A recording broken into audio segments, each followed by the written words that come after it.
بسم اللہ الرحمن الرحیم۔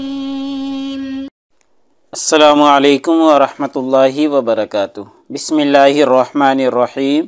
عزیز طلباء اکرام، ایم اے اسلامیات کے مضمون تاریخ اسلام کا آج ہمارا سبق نمبر 21 ہے، جس کا عنوان ہے ہندوستان میں اسلام کی آمد کے مختلف ذرائع۔ تو یہ سبق ہمارا چل رہا ہے، تو انشاءاللہ آج ہم اس کا حصہ سوم پڑھیں گے۔ تو نئے سبق شروع کرنے سے پہلے ہم گزشتہ سبق کا خلاصہ دیکھتے ہیں۔ پچھلے سبق میں ہم نے ہندوستان میں اسلام کی آمد کے جو مختلف ذرائع تھے ان پر گفتگو کی تھی، اور جو سپہ سالاروں کے ذریعے اسلام جو ہے وہ ہندوستان اور بر صغیر میں داخل ہوا، اس پر ہم پچھلے سبق میں گفتگو کر چکے ہیں۔ وہ کون سے سپہ سالار ہیں جن کے ذریعے اسلام ہندوستان میں داخل ہوا؟ تو سب سے پہلے ہم نے محمد بن قاسم اور فتح سندھ کی تفصیلات بیان کی تھیں کہ محمد بن قاسم نے جب سندھ کو فتح کیا تو یہ اس کے ذریعے باقاعدہ اسلام جو ہے وہ بر صغیر میں داخل ہوا۔ محمد بن قاسم کے بعد محمود غزنوی کا حملہ ہوا ہندوستان پر، اس کے ذریعے بھی اسلام کی اشاعت ہوئی، اور ایسے ہی محمد غوری کا حملہ جب ہندوستان پر ہوا تو وہ خود تو چلا گیا اور اپنے ایک غلام کو باقاعدہ حکمران بنا کے گیا، یعنی اس نے اپنا باقاعدہ جو حکمرانی ہے اپنے غلام کے ذریعے ہندوستان میں قائم کی، اور جسے ہم اسلامی سلطنت یا اسلامی حکومت کہہ سکتے ہیں۔ تو اس طریقے سے آہستہ آہستہ اور بتدریج اسلام جو ہے وہ ہندوستان میں آتا چلا گیا۔ تو آج کے اس سبق میں انشاءاللہ ہم ہندوستان میں اسلام کی آمد کا ایک اور ذریعہ دیکھیں گے، وہ ہے علماء اور صوفیہ کرام کے ذریعے۔ یعنی ہم دیکھیں گے کہ جیسے سپہ سالار ایک ذریعہ بنے ہیں، ایک واسطہ بنے ہیں اسلام کو یہاں پہنچانے کا، ایسے ہی صوفیہ کرام اور علماء کرام بھی جو ہیں وہ بھی ایک سبب اور ایک ذریعے کے طور پر استعمال ہوئے ہیں کہ ان کے ذریعے بھی اسلام بر صغیر میں پھیلا ہے۔ تو ایک صوفی ہیں جن کا نام ہے شیخ اسماعیل لاہوری۔ اب ہم سب سے پہلے ان کے بارے میں پڑھتے ہیں کہ ان کے ذریعے کیسے اسلام بر صغیر میں پھیلا تھا۔ تو سب سے پہلے چونکہ زیادہ صوفیہ کرام اور بزرگ ہستیاں سندھ میں اور ملتان میں آئی تھیں، جن میں شیخ صفی الدین مشہور صوفی بزرگ گزرے ہیں۔ ان کا مزار سب سے قدیم وہاں پر پایا جاتا ہے، ان کی روحانی کوششیں اور ان کی تبلیغی کوششیں مشہور ہیں۔ تو یہ تقریباً 17 برس کی عمر میں تشریف لائے تھے، اور 1007 میں یعنی عیسوی میں ان کی وفات ہوئی تھی۔ ایسے ہی ہندوستان کے علاقے سندھ اور ملتان میں اور بھی بہت سی ہستیاں تشریف لائی تھیں، لیکن ہم لاہور کے بارے میں بات کرتے ہیں کہ لاہور میں شیخ اسماعیل لاہوری ایک مشہور بزرگ گزرے ہیں جن کی یہاں پر کاوشیں ہیں، اور لاہور کے اعتبار سے دیکھا جائے تو یہ سب سے پہلے صوفی بزرگ گزرے ہیں جو ہندوستان کے علاقے لاہور میں تشریف لائے تھے۔ ان کے ذریعے لاہور سے اسلام کا چشمہ جو ہے وہ پھوٹا تھا۔ لاہور میں جو اسلام کی باقاعدہ ابتدا ہوئی ہے پھیلنے کی، وہ شیخ اسماعیل لاہوری کے ذریعے ہوئی ہے۔ شیخ اسماعیل علوم ظاہریہ اور علوم باطنیہ دونوں پر دسترس رکھتے تھے، اور یہ سید خاندان سے تعلق رکھتے تھے، اور یہ واعظین اسلام میں سب سے پہلے صوفی بزرگ ہیں جنہوں نے لاہور میں بطور اسلام کی تبلیغ یا بطور اسلام کے مبلغ کے 1005 میں تشریف لائے تھے، اور یہاں پر آ کر یہ واعظ کیا کرتے تھے۔ ان کی مجلسیں قائم ہوتی تھی، مجلس واعظ جسے کہا جاتا تھا، اور ان کی مجلسوں میں سامعین کا ایک بڑا ہجوم نظر آ رہا ہوتا تھا، اور ہر روز بے شمار لوگ جو ہیں وہ اسلام میں داخل ہو رہے ہوتے تھے، مشرف اسلام ہو رہے ہوتے تھے ان کے وعظ سن کر۔ ایسے ہی ایک اور صوفی بزرگ حضرت داتا گنج بخش لاہوری ہیں جو ہمارے اس علاقے لاہور میں تشریف لائے۔ ان کو جو شہرت ملی وہ شیخ اسماعیل سے بھی زیادہ ملی۔ یہ غزنی سے چلے اور مختلف علاقوں کا سفر کرتے ہوئے لاہور پہنچے۔ تو جب یہ لاہور پہنچے تھے تو ان کے ساتھ ان کے 2 ساتھی اور بھی تھے۔ تو آپ نے لاہور آ کر سب سے پہلا کام یہ کیا کہ ایک مسجد کی تعمیر کروائی، اور اس کے علاوہ بھی آپ نے یہاں پر بہت سی دیگر خدمات سر انجام دیں، جیسے آپ یہاں پر آ کر درس دیتے تھے، پھر تصنیف و تالیف میں مشغول رہتے تھے، اور ان کی وجہ سے، درس دینے کی وجہ سے، تصنیف و تالیف کی وجہ سے بہت سے لوگ آپ کے ہاتھ پر اسلام لائے۔ اور خاص طور پر جو محمود غزنوی کے طرف سے لاہور کا نائب تھا یا لاہور کا راجہ تھا، چونکہ وہ ہندو تھا تو وہ اس کا تذکرہ زیادہ ملتا ہے، اور اس کی وجہ سے آپ کو زیادہ شہرت ملی کہ اس نے آپ کے ہاتھ پر اسلام قبول کیا تھا، تو اس کی وجہ سے پھر مزید اور لوگوں نے بھی آپ کے ہاتھ پر اسلام قبول کرنا شروع کر دیا۔ تو اس طریقے سے انہوں نے یہاں پر آ کر خدمات سر انجام دیں اور اسلام کی ترویج میں، اسلام کی اشاعت میں اور اسلام کی تبلیغ میں اہم کردار ادا کیا تھا۔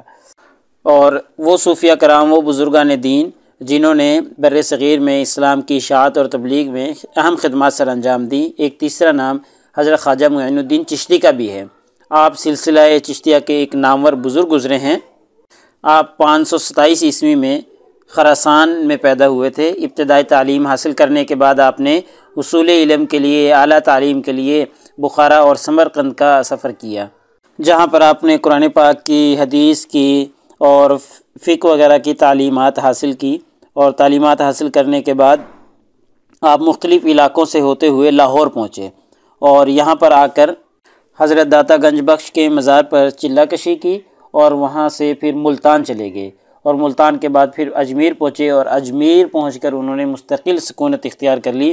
اسی وجہ سے آپ کے نام کے ساتھ اجمیری بھی آتا ہے، خواجہ معین الدین اجمیری بھی آپ کو کہا جاتا ہے۔ ایسے ہی ایک صوفی بزرگ جو بر صغیر پاک و ہند میں گزرے ہیں، سلطان سخی سرور کے نام سے گزرے ہیں۔ شیخ محمد اکرم کے مطابق حضرت داتا گنج بخش کے بعد جس بزرگ نے پنجاب میں نام پایا وہ سلطان سخی سرور تھے۔ آپ کا نام سید احمد تھا، اور سلطان سخی سرور یا لکھ داتا کے لقب سے آپ مشہور ہیں۔ مضافات ملتان میں ایک موضع کرسی کوٹ میں آپ پیدا ہوئے تھے، اور لاہور میں مولوی محمد اسحاق لاہوری سے علوم ظاہری کی تکمیل کی۔ مشہور ہے کہ تصوف میں آپ نے اپنے والد کے علاوہ حضرت غوث اعظم رحمہ اللہ اور شیخ شہاب الدین سہروردی رحمہ اللہ سے بھی فیض حاصل کیا۔ اس کے بعد لاہور سے کوئی 60-70 میل شمال مغرب کی طرف وزیر آباد کے پاس موضع سودھرا میں اقامت اختیار کی، اور یاد الہی اور ہدایت خلق میں مشغول ہوئے۔ آپ کو خدا نے بڑی قبولیت دی۔ خلقت کے ٹھٹ حصول مراد کے لیے آپ کے پاس آتے اور کوئی نامراد نہ جاتا، اس لیے آپ سلطان سخی سرور کے لقب سے مشہور ہوئے۔ بعد میں آپ مقام دھونکل میں کئی سال رہے۔ اس کے بعد وطن کی محبت دامنگیر ہوئی، اور ضلع ڈیرہ غازی خان کے ایک گاؤں میں جسے اب شاہ کوٹ کہتے ہیں واپس تشریف لائے، اور وہاں بھی آپ کو بڑا فروغ ہوا۔ حاکم ملتان نے اپنی بیٹی آپ سے بیاہ دی، لیکن اس سے حاسدوں کی آتش حسد بھی تیز ہوئی، چنانچہ انہوں نے یکجا ہو کر آپ کو اور آپ کے بھائی اور بیٹے اور اہلیہ محترمہ کو شہید کر دیا۔ یہ واقعہ 1181 کا ہے۔ مزار شاہ کوٹ کے قریب واقع ہے، یہ آپ تصویر میں دیکھ سکتے ہیں۔ اب ہم صوفیہ اور علماء کرام کے بارے میں ایک عمومی سی بحث کرتے ہیں کہ ان کی عمومی خدمات کا جائزہ لیتے ہیں۔ تو بر صغیر میں اصل میں جو اسلام کا تعارف ہوا ہے وہ تجار کے ذریعے ہوا ہے، یعنی تاجر پہلے آتے تھے، وہ مسلمان تھے، انہوں نے یہاں پر آ کر اسلام کا تعارف کروایا تھا۔ لیکن حقیقت میں جو اسلام کو پھیلانے والے لوگ ہیں وہ صوفیہ اور علماء کرام ہیں۔ اسلام کو پھیلانے میں نہ تو سپہ سالاروں کا ہاتھ ہے، نہ ان کی تلوار کا ہاتھ ہے، اور نہ ہی تاجروں کے مال دولت کی وجہ سے یہاں پر اسلام پھیلا، بلکہ صرف اور صرف مسلمان جو صوفیہ کرام اور علماء کرام تھے ان کے ہاتھوں سے اسلام پھیلا ہے، ان کے ہاتھوں سے یہاں پر اسلام کی تبلیغ اور تشریح ہوئی ہے۔ یہ صوفیہ کرام جب بر صغیر کے علاقے میں آئے تو اس کے جو مختلف طول و عرض ہیں وہاں پر پھیل گئے، مختلف مقامات کو انہوں نے اپنا مسکن بنا لیا، اور وہاں پر مساجد تعمیر کی، خانقاہیں تعمیر کی، درسگاہیں بنائیں، اور اسلام کی جو اخلاقی تعلیمات ہیں ان تعلیمات کو پھیلانے کی کوشش کی۔ تو ان صوفیہ کرام کی جو تعلیمات ہیں وہ بہت ہی اہم ہیں اسلام کے پھیلانے میں۔